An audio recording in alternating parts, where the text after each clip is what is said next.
Hi everybody, Kathy here. I just wanted to share with you what I've been up to the last, couple weeks. I decided I couldn't wait till spring, so I started growing some vegetables hydroponically, and I'll be happy to share my sources with you. I'm by no means an expert. I'm still learning as I go through this process, but it's fascinating. I'm using the Kratky method, which uses your ordinary storage tub. You drill. You have to have a hole saw to get circular holes in it, and then you get net pots. So before you drill your holes, make sure you know what size net pot you're going to use. There's 2-inch, 3-inch, 4-inch. What I read said to use 2 or 3-inch, so that's what I'm using. And there's just one plant per net pot.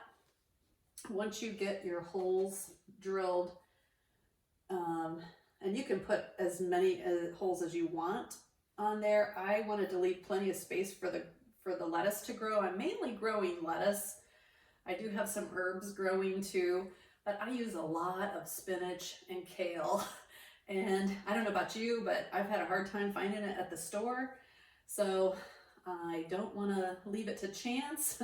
And if I wait till it's warm enough to grow my lettuce outside, I won't have any till, I don't know, June. So I just decided to start it inside. I've been looking at this for a long time, wanting to do it. And I just think it's great because then you don't have to rely on the supply chain, which has been a little bit iffy lately. So hopefully these will continue to grow, and I'll explain basically how you get your system set up. And then you have to fill. I can't open this up right now, so but you want to fill your tubs up just so that the water is touching the bottom of the net pot. And so you can use an empty one, and I left a hole in mine because you do have to check the pH and the chemical levels when you start putting nutrients in.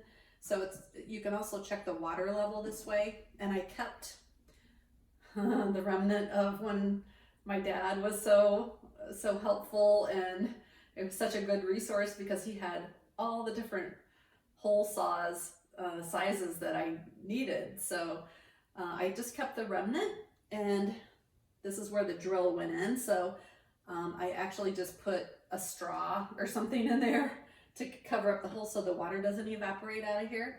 But that's a great place to leave to check your pH, because you will need to do that almost daily.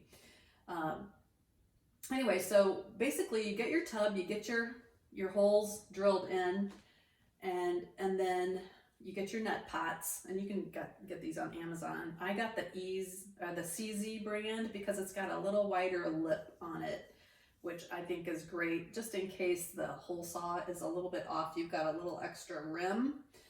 And yeah, so I have learned. Now, I thought you had to put nutrients in right away. Not so. I've had to change some of the water on my smaller quart jars that I have going to, because the parts per million that you're measuring of the nutrients, actually, the longer the water sits in there, it actually increases. And I have, since I set this up, I have discovered that you want to, as it depends on the stage of the growth of the seedling, you want to slowly increase it with the growth of the plant. So I'm still researching that, but basically you're going to be measuring the pH of the water. That's the most important thing first. So you will need some tools for that. This is a pH meter. So that's what I do, is I stick it in this little hole. And you just You can't go past the level, but you stick it in there, it'll read your pH. Most vegetables are going to be between 5.5 and 6.5 on the pH. And as long as you keep it in that range, you're going to be good. Right now this is 5.5, and so we're good. And you know, I just checked them earlier, so I know they're okay. And if it's not within the range, you can adjust it with pH up and down, which usually comes as a set with your meters, or you can get them, you know, in a package. You can also use apple cider vinegar to bring the pH down. It's acidic. You can also use baking soda to raise the pH if you need to, if you don't want to use these chemicals. I've been using the baking soda and apple cider vinegar mostly because I like to keep everything natural and organic. So anyway, now one of the quart jars that I started, I did the chemical levels of the nutrients was already getting high. So I had to just start over. So I recommend just putting the water in there and checking the pH, and then slowly adding your nutrients. Now the nutrients that you eventually need, you'll have to, that's a whole separate subject. You'll have to really do your research on that depending on what you're growing. I ended up choosing a 3-part system. It's got a master blend, which has these 3 numbers stand for nitrogen, phosphorus, and potassium. Those are the 3 levels. Now, what I read and what made sense to me was that the potassium should be really high for lettuce. So I went with this, and it also has your calcium and magnesium. Magnesium sulfate is actually Epsom salt, so if you have Epsom salt at home, you can just use that, or the calcium nitrate. So, and each vegetable, each plant has its own preferred parts per million number range that it wants to be in, and also has its pH that it prefers and will grow best in. So you know, I found a chart online which had most everything on there, and I'm just following that. You can also get these cute little tabs so you know what's growing, what the pH levels are, and what the parts per million levels should be optimally. And I also keep a running tally each day that I measure it so I can see what's happening. You know, I'm also measuring the temperature. It's been pretty cold lately, and you want to make sure that the temperature of the water is optimal for the plants as well. I keep my house pretty cold, so it was a little too cold. So I did get some heating mats. I didn't know if they'd work for these big tubs because they're designed for the seedling trays, but they did raise the temperature. It took a day or so, but it did raise the temperature of the water by about 8-9 degrees, which brought it into the optimal range. So this system does not need electricity except for the heating mat. And you could skip the heating mat if you wanted to. It just slows the growth of the seedlings. So if you want it to be speeded up a little bit, you know, heating the tub is great, and these do work for that, I can tell you, because without it was gonna be a slow grow. As it was, these are my romaine, and they came up in 2 days. It only took 2 days for them to start popping up, and they are loving the light. I'm fortunate enough to have a lot of light, and I have this like a window seat with storage under it, and I'm like, what a perfect place to put these. So I specifically got the bins that would fit on here, and I put one at a time on there to make sure that it was weight bearing.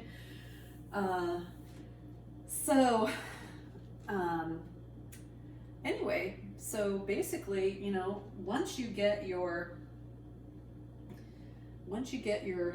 tubs and the water and the pH checked, you know, adjust the pH before you put anything in it. Make sure it's optimal to begin with. If you have to adjust it, make sure you stir it and then give it a few minutes and then measure it.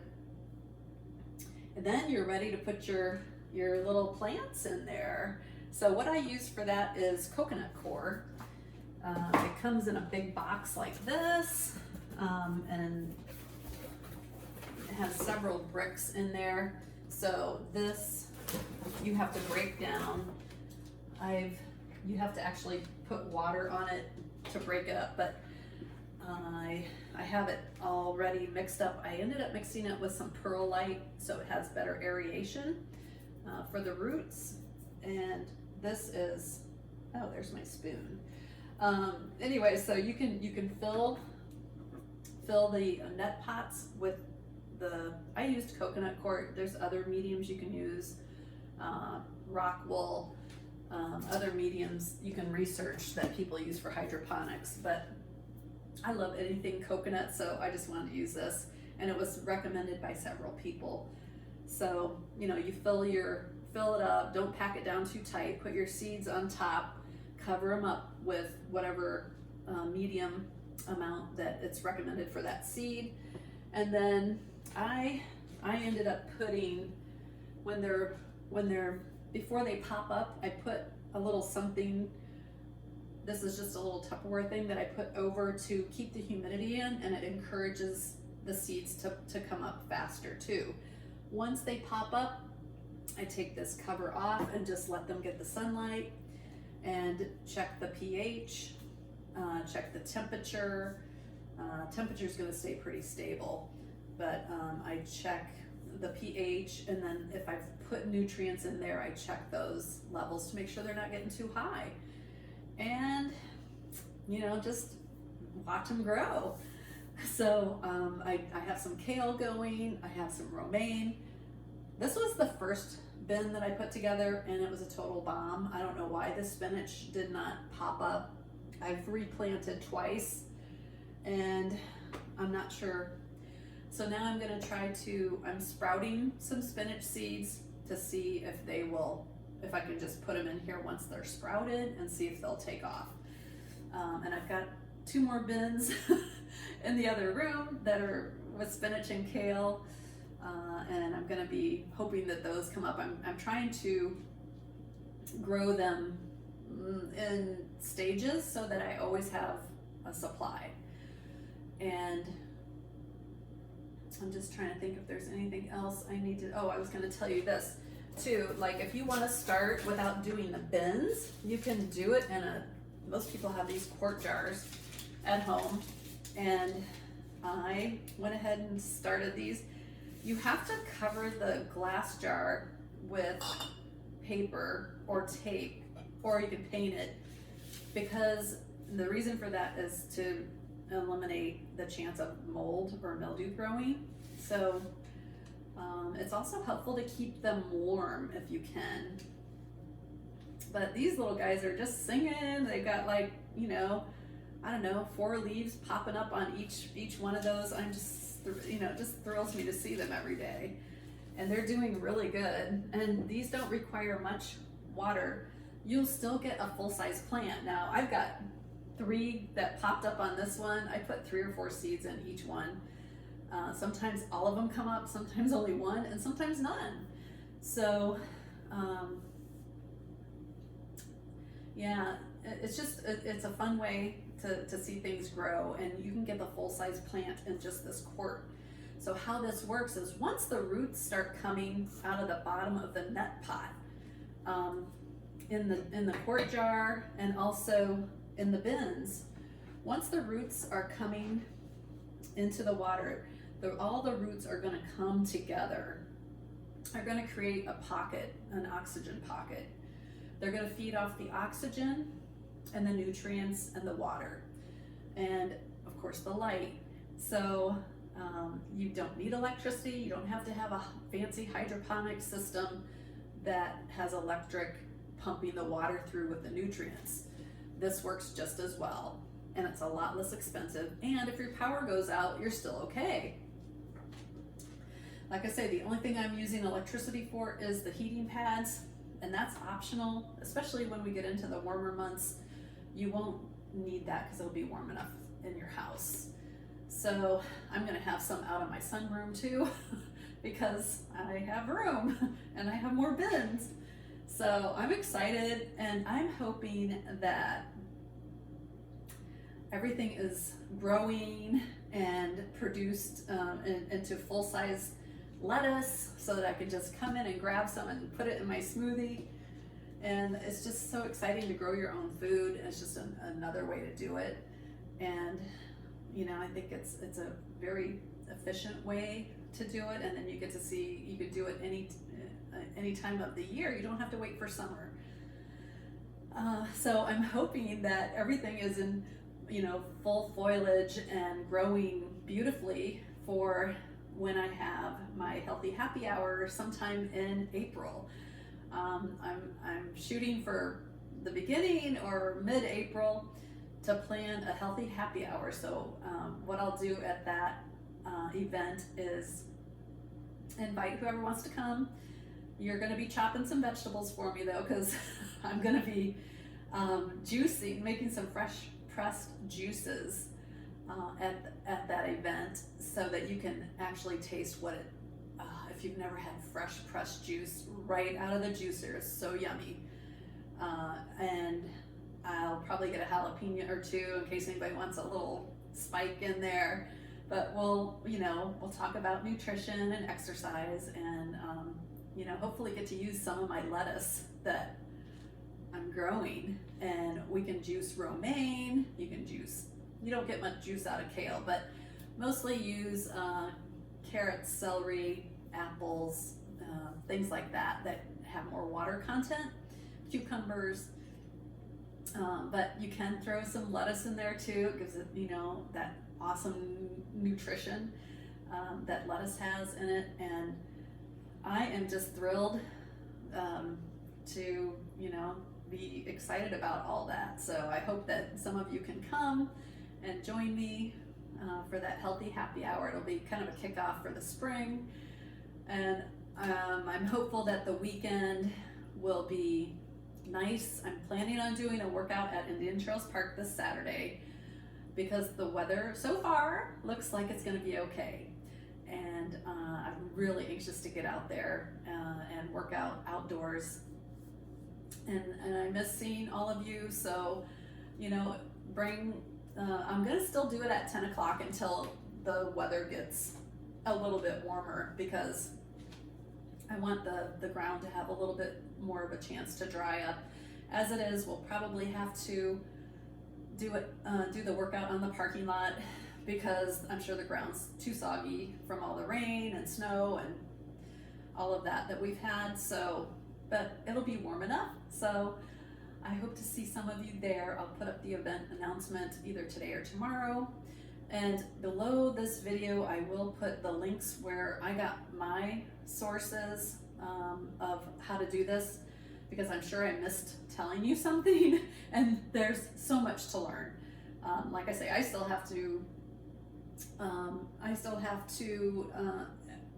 research the nutrient process, like when to start putting it in exactly, when to stop adding water if it's evaporating, how far down do the roots need to be before you stop putting water in.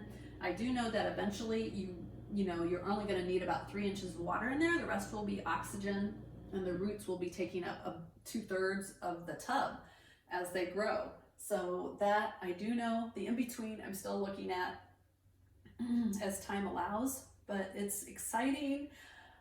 I hope you at least start with the quartz. If you have some seeds that you're anxious to start in your garden, or start the seedling trays, you can go ahead and start growing some things in your house with your quart jars. So it's exciting. I've got romaine, spinach, and parsley growing in these jars, and I'm getting ready to plant some more herbs. Right above my my kitchen sink, I love to see all the herbs growing. So I'm going to I've got 3 jars ready. I just have to cover them with the paper. And then I'm going to start planting oregano, basil, and cilantro. So I'm hoping that they grow beautifully so I can just clip some off when I'm cooking and throw it in. So the other benefit about hydroponics I like is you don't have to worry so much about insects, weeds, bunnies. I especially wanted to protect my lettuce inside because I do have a lot of bunnies in my yard. They must be living under my porch.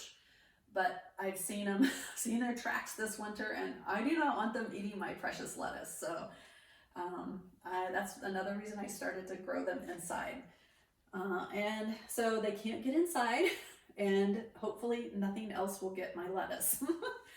Eventually I want to grow strawberries too. So I don't know. We'll see. We'll see how the lettuce goes first. But I hope this was informative. And if you have any questions, you can always message me and I'll try to help. Like I say, I'm not an expert. I'm still researching it myself, and I'm still learning as I go and make mistakes. So get into gardening early, and you can actually, once you get started, then you'll have all the supplies to continue it through the winter. Wouldn't it be great to have fresh things growing if you have the space in your house? Now, if you don't have big windows like this, you can get the grow lights too. If you need to put it in a basement or a garage, you can get, the grow lights, which will, help with, giving them light and heat.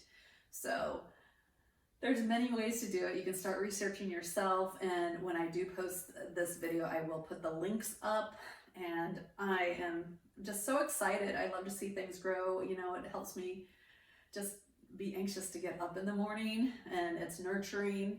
So it's just, when you see things grow, you just know it's God's creation and his wonderful systems that are in place with a little bit of medium and water and light and some seeds. You can grow your own food. So wonderful system that is. Thanks for joining me. Thanks for listening to me rattle on, and I will see you at the workout on Saturday. Bless.